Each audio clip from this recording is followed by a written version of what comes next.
First, we have on my far left here, Morgan Stonefield, the Director of Programs, Apprenticeship, and Non-Traditional Employment for Women. As Program Director of Training, Morgan oversaw all aspects of ANEW's pre-apprenticeship training program. Morgan's valuable skills and experience in the arena of curriculum development, student assessments, collaborating with community partners, and experience with leadership development continues to influence and drive ANEW's programs to be the best in workforce development. Currently, Morgan has transitioned into Program Director of Specialized Programs. This work includes consulting on and supporting the expansion of apprenticeship preparation with the Department of Directions, as well as leading the management of ANEW's support service department. Prior to coming to ANEW, Morgan taught at Todd Beamer High School for 7 years. Before becoming a teacher, Morgan served for a year as an AmeriCorps volunteer, working to recruit and train volunteers for specialized reading programs. Morgan has a BA in Education and History and a Master's of Arts in Curriculum Development and Assessment. Thank you for being here and volunteering.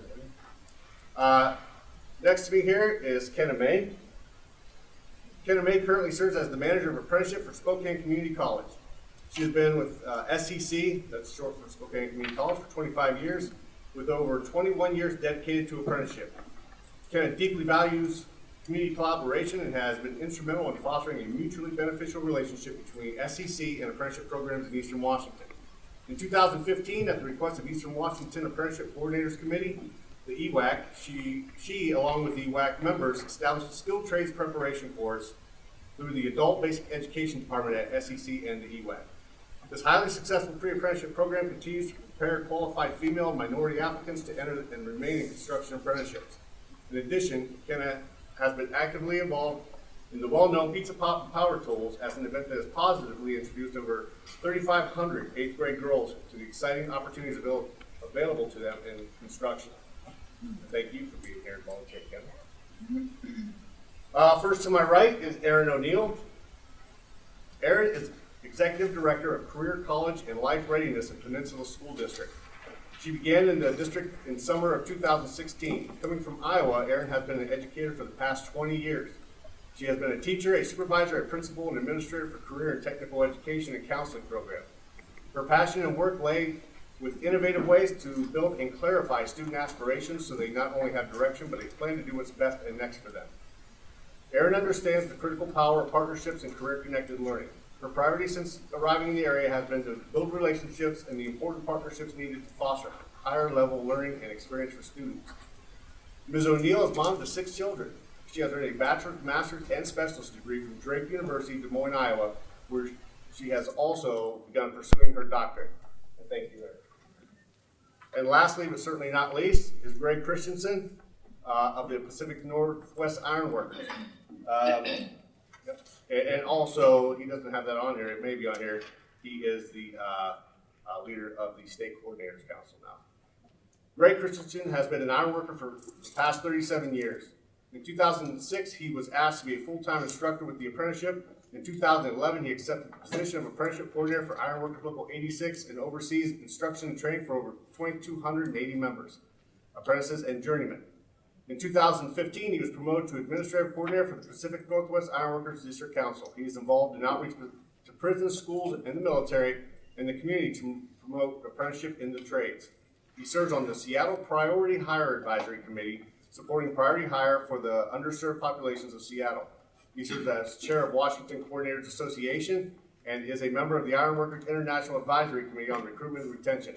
He was appointed by the governor and currently sits on the State Workforce Education and Training Board. He developed the Ironworker Pre-Apprenticeship, a state-recognized trade-specific pre-apprenticeship, recognized in Washington and Oregon, approved by LNI Apprenticeship Council and Oregon Bowling Apprenticeship Council.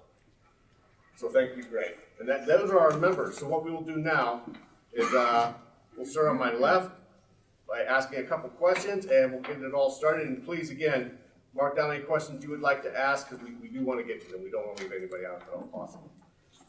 So Morgan, could you tell us why your pre-apprenticeship program was started, and tell us a little bit about your pre-apprenticeship program? Yeah, ANEW was started almost 40 years ago. It's one of the longest female-only pre-apprenticeship programs in the country, or oldest, excuse me. And it was started pretty basic to get women into the trades. Small group of women started it as they noticed that the the numbers were, in the 1 percentile, so they wanted to work on that.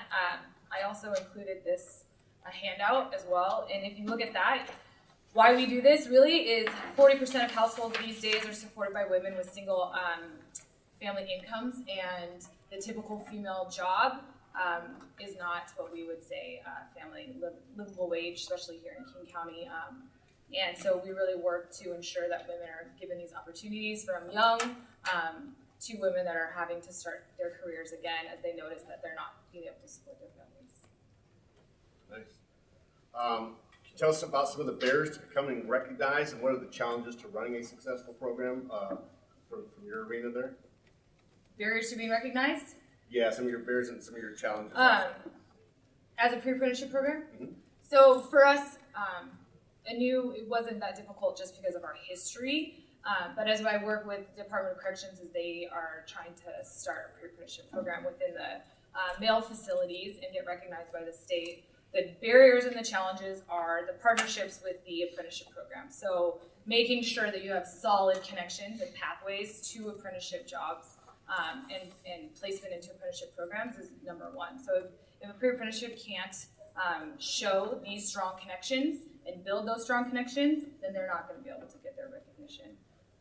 What was the other thing? Yeah, excellent. And what are some challenges to running a successful program? Cost is a big challenge, I would say, very expensive. For ANEW, the really big challenge has been or was securing the appropriate instructors. So we really pushed union apprenticeships. Until we came up with this current model, we were kind of struggling getting the appropriate person into the position. That they have to have the passion and the interest and the skill set, and we have to be able to afford them. All of that was a challenge, and right now what we're doing is we actually created a collective bargaining agreement with the laborers, and they dispatch the instructor to our program. And so we have 2 union labor junior level workers that are instructors for our program. And then for the Department of Corrections, it's kind of the same idea. The passion and interest and the skill set all have to be part of the, it's very important to have the right person in the position for success. Excellent. And what type of advantages does your pre-apprenticeship give to your participants when we go into a apprenticeship program? So for ANEW, I think that what makes us unique is we do have these women-only cohorts. We do other cohorts as well. And that is an advantage because of the relationships that are built within this female-only cohort. Really kind of builds this community that is there even when they're on the job by themselves alone. They come from this community, and that they're always there for each other, and that's really something special that I think is built in a female-only cohort. Another thing that ANEW offers is that our training is 3 days a week. So families that are operating on a single income can, if possible, make the adjustments so that they can still work pretty much full-time in many cases and attend training at the same time. So it's this balance. I think one of our biggest markets that we really looked for in recruiting are women that are kind of stuck in low-wage jobs but don't have the ability to just quit and move on to full-time training. Instead, they can adjust and what we call become like higher skilled paid. I forget, we had a cool little saying yesterday and I forgot it. But anyway, it's about moving them up the income level and offering this. So 3 days a week for us is really important. Yeah, and I think that is key to continue to earn what pay they're earning and have that opportunity to look. Yeah. Excellent. Is there anything else? Would you like to take a couple minutes to tell us anything else about your program or pre-apprenticeship in general? So ANEW is located, our headquarters, sounds really fancy. It's just a room and an office, but it's in Renton. But our training, we have a training center that's located in Kent, so that's south of King County, South King County, and then we've merged with another pre-apprenticeship PACE. So ANEW is kind of like the admin, and then we have these 2 training centers, so Kent and then in Seattle. And in Kent, we offer female-only cohorts in addition to youth-only cohorts, so it's a targeted audience. And then in Seattle, we offer in the PACE program co-ed, and that one is 11 weeks full-time. So it's pretty interesting. Besides that, our training is hands-on. We call it try a trade, or the trades rotation. So the biggest component is that our students go out to apprenticeship programs, experience what it is that the apprenticeship program has to offer. So we try to look beyond the wages and the benefits and look at skill set and passion. So our job is to match students' skill sets and passion, and of course they always look at the money. But so that when they pick a trade, it's something that they can commit to. So at the end of the day, they get to say, I've seen it all, I've experienced it all, this is the one for me. And I think that I really believe that that is what can help increase retention, is taking 11 weeks to make a really solid decision. Yeah, sorry. I talk a lot, so I'm trying to. Fine. And a real quick note before we move on to Kenna. The ANEW model has worked very well, as she stated. They have kind of swallowed up a couple of the pre-apprenticeship programs that we had out there before that are no longer. They're now part of ANEW because of their success and their ability to go through this and structure it in a way that is successful. They take them on. Yeah, and something to add, I mean, for that, I think it's part of this whole regional approach. So together, if we can share the administrative costs of running a pre-apprenticeship program, then you can have more pre-apprenticeship programs operating with less overhead cost. So it's about resource sharing as well. Excellent, excellent. All right, and now to get a bit of a different perspective, we now move towards our community college system from Spokane Community College, Kenna May. So Kenna, could you, basically the same questions, could you tell us why this program was started and describe your program a bit? Sure. So in Spokane, it's interesting because we're in Eastern Washington, and then there's Western Washington, and there's a clear divide. A lot of resources that are available in Western Washington are not available in Eastern Washington, and one of those resources is ANEW. So at the time that we started skilled trades preparation, there was no other pre-apprenticeship program in Eastern Washington, period. So our apprenticeship coordinators approached us about developing a pre-apprenticeship program together, that they would partner with us, and they wanted a sustainable model. They wanted something that we can run without grants. So if our program never receives another grant, we can sustain it. We partnered with the Adult Basic Education Division at SCC, and therefore we receive FTEs from the state that pays for our instructors, that pays for materials. The student tuition is $25. However, if the student is low income, we'll waive the $25 tuition fee. We have the training at our facility, so we don't have any rental costs. The students learn first aid, flagging, forklift certification, and OSHA 10. Those are the certificates that they learn. And our apprenticeship coordinators come in and teach those components for us at no charge. So we don't pay any additional charge to get the students those certifications. We work really well together in Eastern Washington, and I think skilled trades preparation is a good example of that. Yeah, I would agree. Can you tell us about some of the barriers you faced or the program faced when trying to become recognized? Well, we didn't really face any barriers becoming recognized. We have strong support from our coordinators. All of our apprenticeship coordinators in Eastern Washington signed an articulation agreement with us, and they all donate their time and expertise, so we really didn't have trouble getting recognized. Excellent. What are some of the challenges to run a successful program? There are challenges. One of the huge challenges for us is that because it's an adult basic education course, we cannot interview students coming into the program. So we can't, and so while our program is developed for women and minorities, that's who we're targeting, that's where our recruitment efforts really come into play. We have to recruit women and minorities because we can't interview and select a class. Gotcha. And what advantages does the pre-apprenticeship system give to your participants? Well, it's a pathway to a career. It's a pathway to a good career. It's beneficial for our students and for our community and for our apprenticeship programs. You know, it's win-win-win for everybody.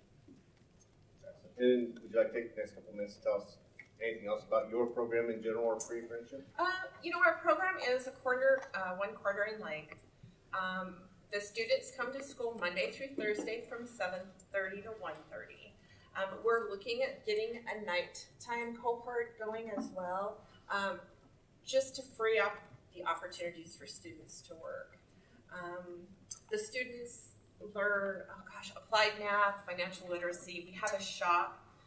They were building greenhouses that they donated to Spokane Public Schools, and those greenhouses went to low-income areas, and the students learned how to grow food and sustain their lives, and that was great. So we've made that partnership, that connection. I don't know. I think that's it. Well, no, and that's perfectly fine. Okay. One thing to point out about like Spokane Community College and on the east side in general, they do a bit differently. Like she said, they had I think like 11 or 12 apprenticeship programs sign off on their pre-apprenticeship packet, saying for articulation agreements, allowing their graduates to come into their apprenticeship program, and that's wonderful. Yeah. You usually normally get 1 or 2, sometimes 3. But we have 11 or 12. That's an excellent thing. That's a lot of opportunity for students coming through. Yeah. Every program that we work with in Eastern Washington is supportive of our program. Every one of them. Excellent. Yeah. All right. Well, thank you. Yeah. Next, we have Erin O'Neill from Peninsula High School District or Peninsula School District. So, Erin, would you like to describe your pre-apprenticeship program and why was it started? You bet. Probably the inspiration from a lot of things, and the first one being Gary Schmidt came to our district. He's from Sound Transit, and met with our superintendent, who was new at the time, and said, I've traveled to all kinds of school districts wanting to build and grow pre-apprenticeship programs, and I don't have any bites. Are you guys interested? And I was around the table, and the other thing that was the inspiration is just how I feel about current technical education.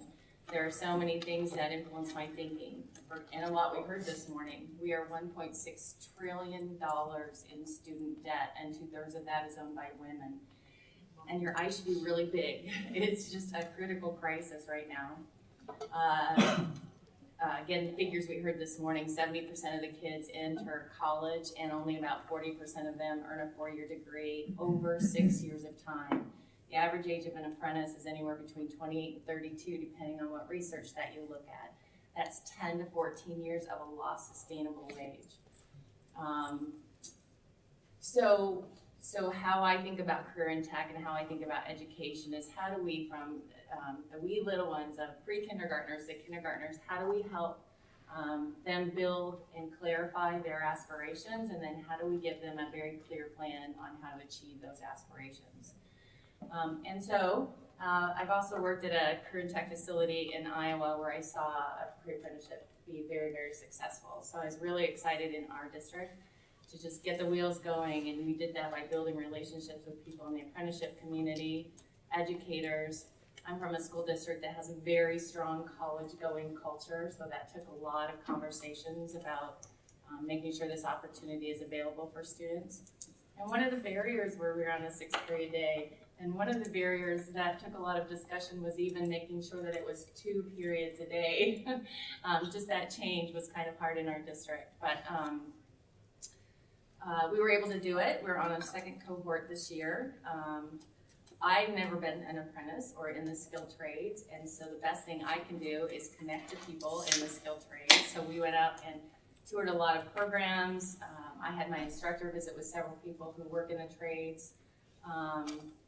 And the support has been overwhelming, not only in the Gig Harbor community, but in Pierce County and Seattle. John Bursch has been critical in helping us launch as well, and so that's just been really great. And I'm really excited about what we do. So our kids also have available West Sound Tech that has a great construction program. But when I think about career in tech and what we should be doing in our district for those kids is a little bit different. One is we only go a couple inches deep, but we go in several multiple pathways, so masonry and framing and plumbing, and I don't even know them all. We have 8 different units. But what's critical about how we designed the pre-apprenticeship is that you, professionals in the trade, are coming in and telling our kids your journey. Because we know networking, mentorship, building a relationship with somebody who works in the field is very influential in how kids decide what they want to do with their life. Two, we go out to apprenticeships and we go out to construction sites. And one of the great highlights of last year, well, there were many last year, but one of them is we went up to PACE, and those apprenticeships were on the tail end of their training, and they mentored and did kind of like an obstacle course for our kids, and our kids got to hear their journey. They were age 19 to 59 at the PACE Pre-apprenticeship. And our kids got to hear over and over again from these people how lucky they were to have this opportunity at such a young age and to launch in a good way. We also have a great relationship with Rotary, who got us one of those virtual welders you heard about this morning. And they also supply all of the materials for us to build a tiny house. And again, keep in mind the kids don't go really deep into any career pathways, but they just experience them all so that they can figure out where they best fit and where to go next. That's great. Could you tell us about any of the barriers, if you're aware of them, to getting recognized? What challenges you have to run a successful program? You bet. We chose not to be recognized last year because we wanted to live our first full year through it and see what goes well and what doesn't go well. And so this year, Jim is going to help us become recognized. Some of the barriers, again, is I just hadn't had the connections yet in apprenticeships, and so it really was presenting ourselves to apprenticeships that showed we were credible. So we were able to get an articulation agreement with the Carpenters Union, so that's awesome. But we have kind of something really special too with ANEW. Karen Dove had helped us launch this as well. And when she saw what we were doing for kids and the experiences that they were giving them, ANEW gives our kids an ANEW certificate. So it's just as if they went through the ANEW program. And so all of those doors had now been opened to them. That's awesome. That's excellent. And what advantages, well, you mentioned a couple of them already, are there any other advantages that your participants get as far as getting into an apprenticeship? Oh yeah, I talked a little bit about what I think CTE should be, and you talked a little bit about multiple pathways, but also a high school diploma is not enough. We have to be able to afford our kids other opportunities, and so industry certification is critical. And if you have not read the new Perkins 5 rules, certification is going to be critical for that too. And so our kids earn first aid, CPR, OSHA 10, shoulders training comes in and does that. Again, having that industry expert in the field helping support the teacher is critical. Forklift, scissor lift, and that's only 4. Forklift, scissor lift, and gliding. Thank you. And then the other way we've supported our teachers, just want to talk a little bit about that, is he owned his own painting and drywall business, and he knows the business pretty well, but he wants to make sure these kids are really prepared for what comes next. And so 2 days a week, we bring in somebody, again, from the field that helps support him and work in smaller groups with those kids. And again, for 2 reasons, his expertise, and he can tell his story to the kids and build a relationship with them. Awesome. And a quick note about their program and other high school programs out there. For minors doing some of these things like the scissor lifts, the forklifts, and some of this other stuff, they can't do that unless it's a school, they're doing it on a school property or a school-funded event under a OSPI approved curriculum. So that is an advantage for these young people to do that in school. They have a step up on everybody else. Training. Would you like to take a couple minutes to say anything else about the program before we move on? I'll let you go ahead. I can talk for days. So, all right.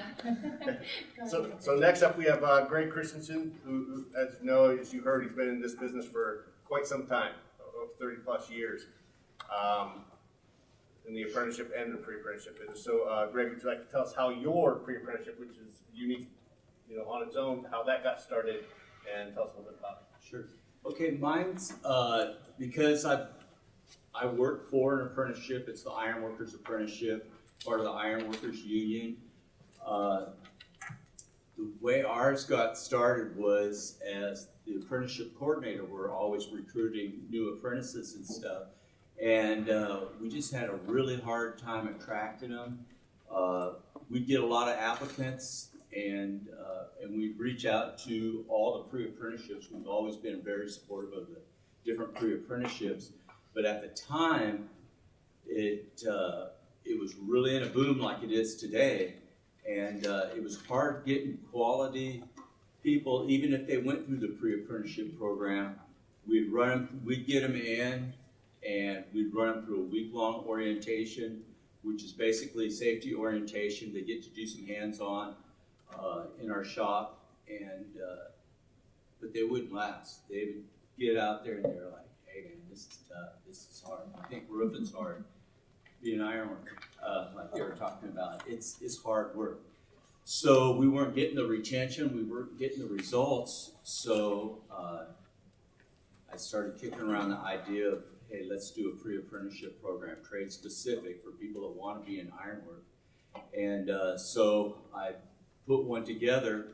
I went to Jody Robbins with Labor and Industries and pitched the idea to him. He said, hey, why not? It wasn't being done out there by a trade specific one. So I said, well, I want to do 4 weeks. And he goes, that's a little short. Well, historically, pre-apprenticeships go a little bit longer because, like you've heard, it's a lot of trade exploration, which is really good. I tell people that's really good. I mean, we host those all the time, triad trades, to where they come around to the different shops and try things out, because how are you going to know unless you get out there and try it? And I tell people, think of it like going to Costco. You walk around, you try all those free samples, then you find something you really like, and that's what you buy.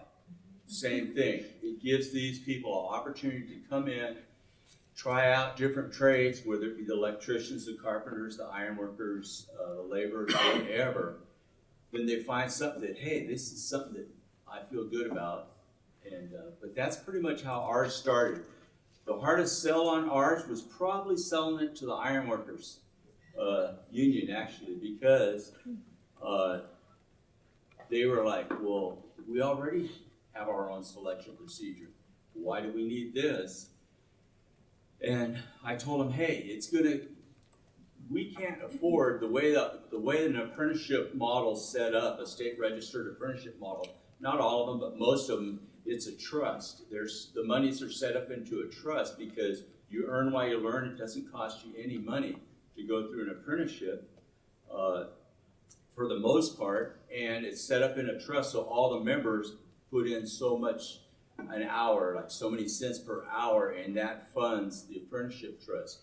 But with ERISA laws and all these things, you cannot use that money unless somebody is part of that trust and contributing to the trust. Well, pre-apprentices aren't contributing to that trust, so they're saying, can't do it. And I said, well, there's grant funding out there. How about, let me try it. So we did. The very first one we started was in 2015 with the Puyallup tribe right across the bay there, like the gentleman said this morning. We had 6 in that. We just had 2 finish their 4th year. They're our first journeyman out of that class, which is really awesome. And but that's kind of how it got started. And what we do is in that 4 weeks time, and I told Jody, I says, I can do it in 4 weeks because it's trade specific. We're going to bring them in here, and it's going to be hardcore, hands-on. You're going to get all your certifications, all the safety stuff, and then you're out in the shop. What you learn in class, you're practicing in the shop. And it's worked out really well. Jody said, let's go for it. So we went and we put it before the state. It wasn't too hard for us because coming from an apprenticeship background, I pretty much knew what they looked for. And so I went through the list, answered if you answer their questions and hit it, they lay it out for you real well. So you just go down the list like a checklist and do all that, get everything in line and put it before the board. And usually you won't have a problem. Yeah, excellent. What are your challenges in your type of system to run a successful apprenticeship? Just the recruiting probably, and making sure that with ours is a little bit unique because it's an attached to the apprenticeship. I won't hold a pre-apprenticeship class unless I know they have jobs. So I rewrote our state standards with the help of Sandra Husband, that's one of the LNI consultants, and took it before the state apprenticeship council, and it was accepted. So when they finish that if you're in that 4 weeks class and you finished successfully complete, you are going to be an apprentice. You are going to work, and to date we've put 190 people into the apprenticeship program that way. We keep track of our things. If you go to the thing tomorrow, you'll hear about it. It's over 600% return on investment. We track it very well. It's not our word for it. You can go to the Labor and Industries Arts. That'll verify all their hours and stuff like that. But like I say, talking to the apprenticeship, not the apprenticeship people, but a lot of the members, because with the ironworkers, they're like, hey, what about my kid, or what about this? Because to be perfectly honest, getting in the trades, it's like, hey, they call it FBI, family, brothers, and in-laws. It's changed the face of construction. We have, with the pre-apprenticeship, we have like 20% female participation, like 68% minority participation. It's changed it. And for the good. And then all the contractors look and say, where are these people coming from? We're getting a lot better quality, higher retention. It's just a win-win all the way around. Outstanding. And is there anything else you'd like to take a couple minutes to tell us about your program or pre-apprenticeship in general? Well, if you're out there thinking about starting a pre-apprenticeship, or you're looking at it, kicking it around, one of the best things that you can do, and everybody up here has done that, that's why they're sitting up here, I believe, and also some in the audience with the track program, talk to the people that you want to reach out to, that you want to train for. Talk to those apprenticeship coordinators, talk to the people in the industry and say, hey, how can we train these to these standards? What can we do to help prepare these people to give them the best foot forwards? And you can't go in depth as much, but you, like you say, you can do a 2-inch surface. You want them to get out there and have exposure to it and to taste it. And, once you get in there, ours is a little bit unique, because I tell people it's like the Henry Ford model. You come in this side, raw material in the plant, you come out this side to work an automobile. With the iron workers, you're coming in here, you're going out that side, ready to go iron worker. Thank you, Greg. Well, with that, what we'll do is we'll start the question period. Please, if you have a question, just raise your hand and you can ask the panel members themselves. And if it's going to be an in-depth question and the panel member understands that it is going to be, they may ask to talk with you afterwards or another time, just so we can get as many questions as we can, if we do have many. I want to make one more point, because I would really be not representing well if I didn't.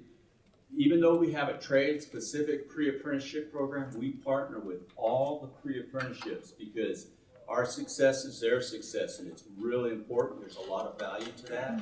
So when we recruit and bring people into our pre-apprenticeship, I'll reach out to every one of these pre-apprenticeship programs and say, do you have anybody that wants to be an iron worker that would like to do this? And they're coming through the doors first, and that's really important, that collaboration. That's a great point. Yes? So, that's for you. You said you're at 20% female, 68% minority for your pre-apprenticeships. Is that because of your selection procedure, or how are you? That's because we make, we get ours because of grant funding. A lot of it is to go out and reach underrepresented populations, which we did anyways, but this just really helped it even that much more. Okay. Yeah. Yes?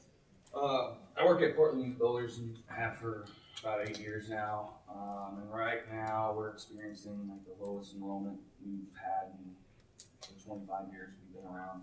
And I'm curious at what your enrollment, it correlates directly to our low unemployment rate. I'm curious at what enrollment looks like for y'all, and what are some unique or creative outreach strategies you're utilizing? Anybody want to take that? We are experiencing that as well. Definitely, that's something that we were had a meeting about yesterday. So that's our target audience right now, is looking at people who are just underpaid but ready for the opportunity. Ideas, some things that what we found when we were in our informational sessions meeting people, a lot of it was referral, and so encouraging more of that by doing contests and having awards and things.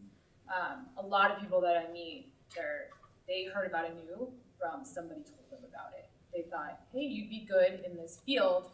So it's working with the unions to get people to refer. So I'll leave flyers at the apprenticeship programs. Maybe they're not taking anyone until April, and so send them our way and get them prepared. That's a very valuable relationship with their referral to us. Is your drop significant, or is it? It's been steady. Steady decline for, I'd say, about 2 years now. And I mean, we've got the apprenticeships just banging on our door. We need more apprentices. We need more apprentices. So, I mean, there's certainly the light at the end of the tunnel for those who join the program, but it's getting folks to join the program. Gotcha. Yes, Mike. So I've actually got a couple. So for those of you who have articulation agreements with the apprenticeship program, are they all giving, or are you all giving RSI credit for the pre-apprenticeship classes? And if so, how much? It depends on each program. Okay. So some are and some aren't. Actually, I don't think any of ours are giving RSI hours.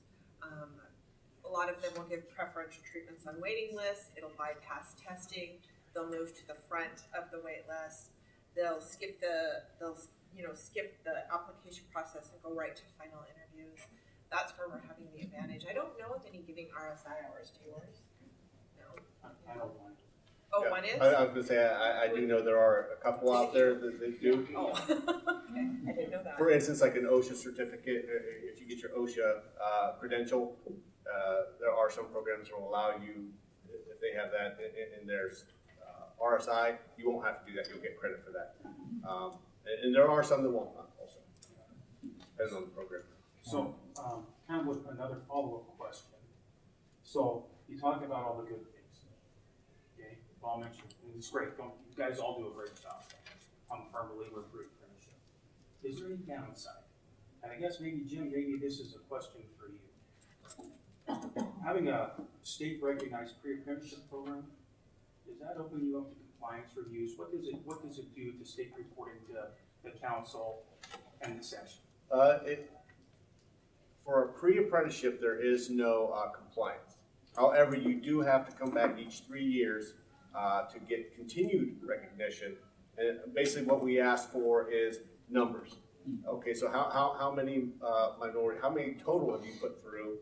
How many of those are minorities? How many female, et cetera?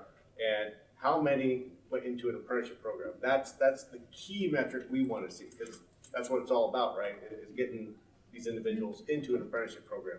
So that's the most important number. But there are a few items, and it's on our council policy for pre-apprenticeship, and it tells exactly what we need to see. It's not that much. It's fairly easy to get continued recognition if your program is doing well. I guess most people's concern comes with the initial recognition, because there's quite a bit of paperwork. To follow up with that, if you apply for a state recognized pre-apprenticeship program, is it open to the objection process? Like a apprenticeship program? Not that I'm aware. Not that I'm aware. We've never had it happen, and I cannot answer that question right now. I will look that up though, and I'll get back with you on that. Is employability skills part of? I'm sorry to hog. I'm really interested. Gotcha. Is employability skills part of all your programs? You know, resume writing, basic communication. I would say that's like extremely important. Yeah. Pretty much everything we are focusing on is that, and it's taught during the hands-on portion, and it's kind of weaved throughout everything we do. And then we do sit down and like intentional instruction on employability. We have a rubric and we rate students, and at the end, they have to be in certain categories and to get our certificate. But it's all about breaking down what work ethic looks like and how do you measure that and how can the students build that within themselves. And then last question, how about success rates? We're doing well. I Well, don't. 50, 60, 70. So, off the top of my head, our last fall classes, 60% went to apprenticeship. I feel like that's good. That's That's excellent. good. Yeah. And to keep in mind, maybe some of those who didn't go to an apprenticeship got work in another job. Yeah, they still got employment, which is also good. We are looking for apprenticeship, but the work is good also. I think an important thing to realize too, when you have an apprenticeship program, because I work at the college, I didn't realize that this was an advantage till I stopped and thought about it. But we put people through our pre-apprenticeship program, and it also gives them an opportunity to figure out that this isn't for them. And I think figuring that out at our course is better than finding it out if they're in Mike's program. It keeps them from moving on to something that's not going to be beneficial. Being with the college also, we can kind of talk to them and get them maybe in a manufacturing program, a technical program. We have a lot of contacts through the college system, so we can help them find that path that's going to be their best fit, but then also maybe save our apprenticeship programs a little bit of time and money by weeding them out early. And that's an important part. I agree with Kenna, 100% success for those who go into it and for those who choose it's not for them. For us, we had one out of our first cohort of 17 go to college on an ROTC scholarship, 2 in the military, 2 direct entry working for mountain construction. And 4 of the kids were juniors and they're returning this year. And to go back to our employability skills, it has been delightful to think back to their very first week a year ago. And they sit in a chair like this and they're cool, right? And now when we bring in professionals, they're the first people at the door, shaking their hands, saying, so good to see you again, even hugs. That's a critical piece of why those relationships are so important. So yes, employability skills with that question have been critical. Excellent. Yes. In Oregon, I'm helping to build a youth pre-apprenticeship, a registered youth pre-apprenticeship, so this question is directed to Erin. Specifically, what have your numbers been like for underrepresented populations, for women and people of color in your youth pre-apprenticeship? Because that's a big issue we're concerned about when we're talking exceptions, so direct entry for pre-apprenticeship into an apprenticeship program. If the numbers don't add up for affirmative action, it has to get pulled from all of the standards. And so it's just a concern that if we're kind of letting go of the control and saying the school districts have to make sure those numbers are being met. And so what are your numbers? What are you doing to make sure you're hitting good numbers for females and people of color in order to make sure that program is successful? You bet, and those are really good questions. So we just started our second year, and 100% of our kids have been white male. And we know we have work. As a matter of fact, it is our top priority to figure out how to get underrepresented groups involved, which is why I wrote down pizza, pop, and power tools for 8th graders. How do we get them younger? How do we get counselors the information on why this program is helpful? We know it's a priority and we know that we have work to do. So I don't have good answers or good results yet, but we know we have to figure something out. We brought in Sarah Patterson, who works for OSPI, to have her tour our program, and I said we were thinking about offering an all girls, and she goes, I don't hear you. Because we're also stuck by we can't offer those kinds of things that you can in the more public sector. So we definitely have that as our top priority, and I don't know what strategies we're going to use yet. I think parents are how we target. We target a lot of, when we work with the high schools, we have where the kids will leave and go do a hands-on activity, and we have really open conversations with parents. Because a lot of times what we find on our end is that people are being counseled out of these pathways. And so the biggest questions are, I want my daughter to go into this culture. I remember what it was like when I went, and so it's about talking about how the culture is changing and what, we're doing as a community to help be more encouraging so that you can send your daughter to a job site and she's going to be safe and healthy. I think one of your best things that you can do is find people, and people meaning apprentices, whatever apprentice field that you're getting into, of the target population you want to reach. You find an apprentice. If you want to reach youth, I'll get the youngest apprentice I could find and say, come on, you're going with me to this job fair. If I'm going into the prisons, I will get somebody that was formerly incarcerated to come in there and say, look, I did it. I was where you're at, and now I'm here. You can do it too. Because if I go out there, some old white, gray-haired, old crusty old iron worker, trying to talk to these kids, they're like, yeah, whatever, you're gonna make 24 bucks an hour, sure, that's, pie in the sky type of thing. But if I take a young apprentice to a high school and they'll say, hey, I graduated from this school 2 years ago. I'm here in my first year apprenticeship class, and I actually had this happen. And then their eyes light up, and some of them actually remembered them. Or if I'm gonna go talk to the Black community, or Native American community, I will target that and bring people, because then they can see it's not just somebody out here trying to sell them something. Here's somebody, and I always encourage them, ask them questions. Don't take my word for it, ask them. What's some of the barriers? What's the good things? What's the bad things? And we do that with mentorship too. When people come into our pre-apprenticeship, we pair them up, and I think it was said here, we pair them up with the apprentices. We teach our apprentices, the fourth-year apprentices, to be mentors, and we teach the new ones to be mentees, and then we send them out there. You're working with these guys. When you're out there, ask them questions. Tell them, give me the real deal. And that really does help, because that's going to sell it far more than you can with anybody else. Did that answer all your questions? All right. Yeah. Yes. How many of the programs you guys represent are actually tied to employment? Like, I know the ironworkers obviously are tied very much to employment when you start with a job, but the other programs, is that the same? 100%, that's our goal.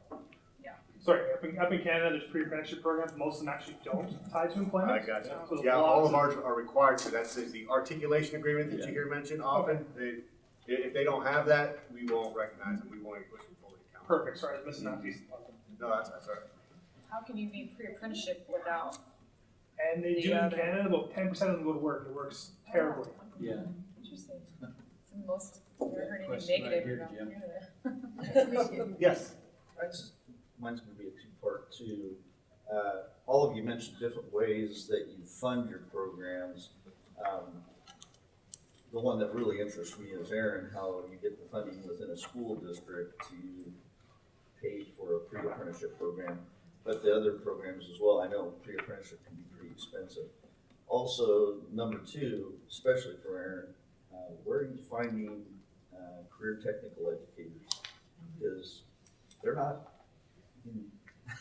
out there. Yeah, that's a whole other conference. Yeah.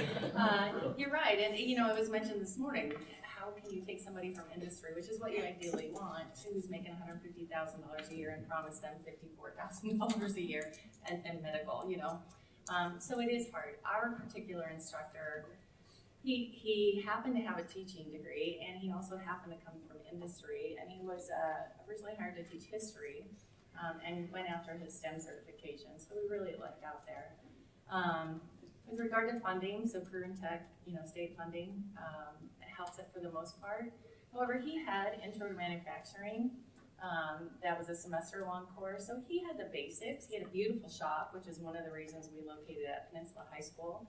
And by beautiful, I mean square footage.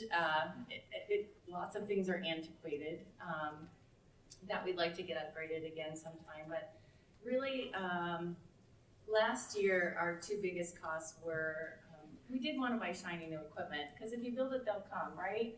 We had tools and things that worked, but we wanted it to be something that the kids felt proud to walk in and be part of.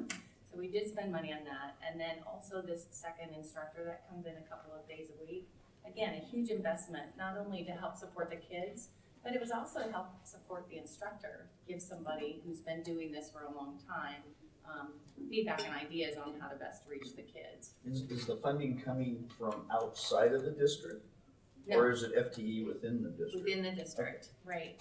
And then finally, for kind of the sprinkles on the frosting, Rotary has helped us tremendously, and they want to continue that partnership too. And it's a win too for them, because the tiny house that I mentioned we built, they in turn, so they buy us the materials instead of give us the money, so it's their house. And then they in turn took it up to LIHI in Seattle, so that partnership's critical in their efforts as well. I hope that answered your question. Yes. So, I'm 80 miles north of Spokane, and we're trying to get something like what you guys are doing, going for our kids. We have the timber industry right now. We have loggins numbers up there, and they're predicting in 2 years that they won't have workers to possibly keep the lumber mill open up again.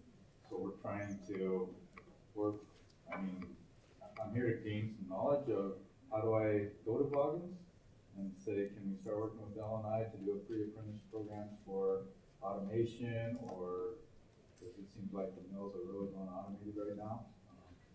So we have a couple things in Colville, right? Is that where you're? Yep. Okay, so we have a couple things in Colville right now. I think they just started a manufacturing program at the community college outlet up there in the evening. The welding program? Yeah, but we're also, we're meeting with the Spokane home builders and some of their contractors. We're meeting up there in January to address this very need. And so maybe I should get contact information. I could invite you to the meeting. Yeah, there's so many of those outlying areas struggle with the same things that we all do, but on a much bigger scale. Right. So yeah, we're working to address that right now. We're getting hit pretty hard on coding right now. So we have a local school that's going to take their wood shop out, the coding class in. So we're one of the few. We still have welding, we still have alternative energy, drafting, wood shop, and all that in our area. That seems like everybody else is trying to get that back. Yeah. So, Yeah, we are working on it, but yeah, let's connect afterwards. Any other questions? Yes. There's been a fair amount of attention paid to youth in K-12, and I'm kind of thinking too of returning adult populations, and I'm curious how people work specifically around a high school credential, and whether or not that's needed as part of career apprenticeship, whether or not that gets folded in and how. And then also English language learning. If you have people who could be really qualified, but the English language isn't there, how are you building that support into the program? How are you doing cross referrals to get that support for them? So anybody who wants to speak to that. So we at Spokane Community College, we have an ESL department, and we've actually had several of the ESL students go through our training. And the English, we did set a minimum ESL level because we had some that were too low. And we do want them to be successful. So we have an ESL level of 4 to enter our skill trees preparation course. Addressing the high school, we don't require a high school diploma or GED, but we do say that you have to be working on it in class. Because we're at the community college, we have the resources, we can send them to the courses and help them get that. So it's not a requirement, but it's strongly encouraged because most of our apprenticeship programs require that. Yes, and they're in a unique position to be able to do that, being at the community college, and like she says, that it is required by the majority of our registered apprenticeship programs. Yeah. Oh, 5 minutes. Okay. Thank you. I'll just say I miss a state board for community and technical colleges, and I think just kind of on what Kenna's doing, if pre-apprenticeship and apprenticeship programs are looking for partners to help with that piece, your college basic skills departments are places to go. So I'm happy to help connect people. Yeah, it absolutely is. Partnerships. Yeah. I know we've used the ironworkers. Ironworkers, it's one of the trades, and there's a few out there that don't require a high school diploma. We want you to get one by the time you become a journeyman.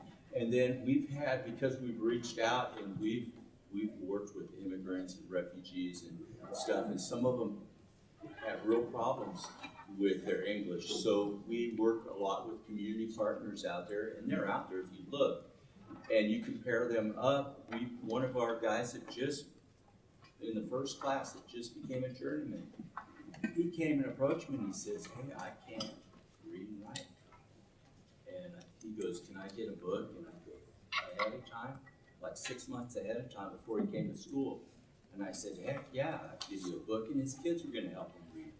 And we worked with him, so, and that's in the apprenticeship, because he already got into the apprenticeship. You have to be willing to be flexible, but there is a lot of community partners out there just like you. And, you know, the whole thing is about breaking down barriers and getting people access, because it's a life changer for people. It's a life changer.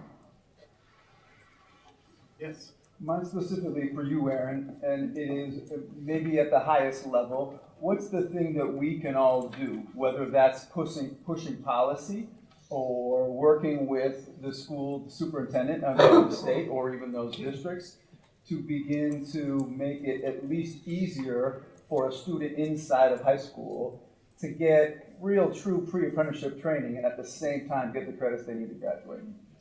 Man, that is a good question, because there are things that get in the way. 24 credits, and so many of them have to be designated. So that is one thing. I don't know that we can influence that, but anytime you talk to your legislature, we should be talking about different pathways and different options toward high school graduation. I'm just still learning the culture here. So that's one. As far as partnering, the biggest deal is we can't replicate in a classroom, no matter how hard we try, what happens in the world and what the life of somebody in the trades is like. So please partner and create partnerships with people in the field and invite them in. Have them guest teach for a couple days during welding unit. Have somebody work with your apprenticeships and ask them to send an apprentice that will come work with the students in that they're also building that relationship with. Those are probably the two key things. And then another benefit, at least for me, professionally, and to be able to help support our instructor, is participating in RPAC. So Regional Pre-Apprenticeship Council of Pierce and King County, there's 100 people around the table, and when you need something, somebody shows up, which has been really amazing. Those are the big deals. And just a quick note for everybody, well, I appreciate you being here, that's for sure, and I'm sure the presenters do as well. Pre-apprenticeship realm has really taken off in Washington State. This last year, our pre-apprenticeship programs have grown by 33%, and we have more coming just on the books for January coming up already. And that's just what got approved. About the same number got turned back for a variety of reasons, many of them the articulation agreement, the all-important articulation agreement. So the interest is out there. There are a lot of people trying to get into it, and that's wonderful. Wonderful for, as you've heard, those participants and for the apprenticeship programs who get those participants. Jen, can I make one more comment? Yes. When we talk about policy, it seems like statewide, probably nationwide, one of the biggest problems of somebody being successful in apprenticeship is a driver's license. So like even, the reaction shows it. Our kids can get forklift and scissor lift certification, but they might not have a driver's license. So one of the things our PAC is working on in the policy is getting funding to help provide driver's education free of charge for our kids. And it's not just our kids, I mean, it's like an experiment for now, and then we'll see how we can make it grow. And so that when they walk in the door in the fall, they all have a driver's license too.